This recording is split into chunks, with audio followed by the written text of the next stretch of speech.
देशात ज्यावेळी लवकर महिला आरक्षण अंमलबजावणीची खरी संधी निर्माण झाली त्या क्षणी काँग्रेसचा खरा चेहरा समोर आला अशी टीका करत मुख्यमंत्री देवेंद्र फडणवीस यांनी आज काँग्रेस नेते पी चिदंबरम यांच्या टीकेला सडेतोड प्रत्युत्तर दिलं। 2029च्या संसदीय निवडणुकीतच महिला आरक्षण लागू करण्यासाठी पंतप्रधान नरेंद्र मोदी कोणतीही कसर सोडणार नाहीत असं मुख्यमंत्री म्हणाले। संसदेत 2023ला जे 106वी घटना दुरुस्ती म्हणजेच नारी शक्ती वंदन विधेयक मंजूर करण्यात आलं, त्यात महिलांसाठी जागांच्या आरक्षणाच्या तरतुदींनुसार हे आरक्षण मतदारसंघ पुनर्रचना प्रक्रिया पार पडल्यानंतरच लागू होईल आणि ही प्रक्रिया अधिनियम लागू झाल्यानंतर होणाऱ्या पहिल्या जनगणनेच्या आधारावर होईल अशी एक स्पष्ट पूर्वअट आहे।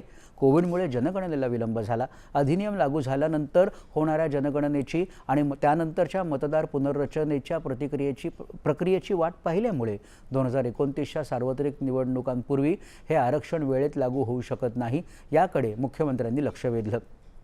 नेमक्या याच कारणामुळे 2026 मध्ये सरकारनं नवीन विधेयक आणलं, जेणेकरून 2011च्या जनगणनेच्या आधीच प्रकाशित झालेल्या आकडेवारीच्या आधारावर मतदारसंघ पुनर्रचना करून लोकसभेची सदस्य संख्या वाढवता येईल आणि 2029च्या निवडणुकांपूर्वी महिला आरक्षण वेळेत कार्यान्वित करता येईल। मात्र राहुल गांधी आणि काँग्रेसनं त्या प्रयत्नांना विरोध केला आणि संसदेत तो अयशस्वी केला। त्यामुळे 2029 पर्यंत महिला आरक्षणाच्या अंमलबजावणीचा मार्ग रोखला असा आरोप मुख्यमंत्र्यांनी केला।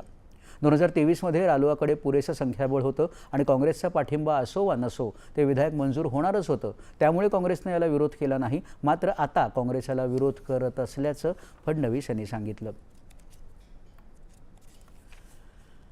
मुख्यमंत्री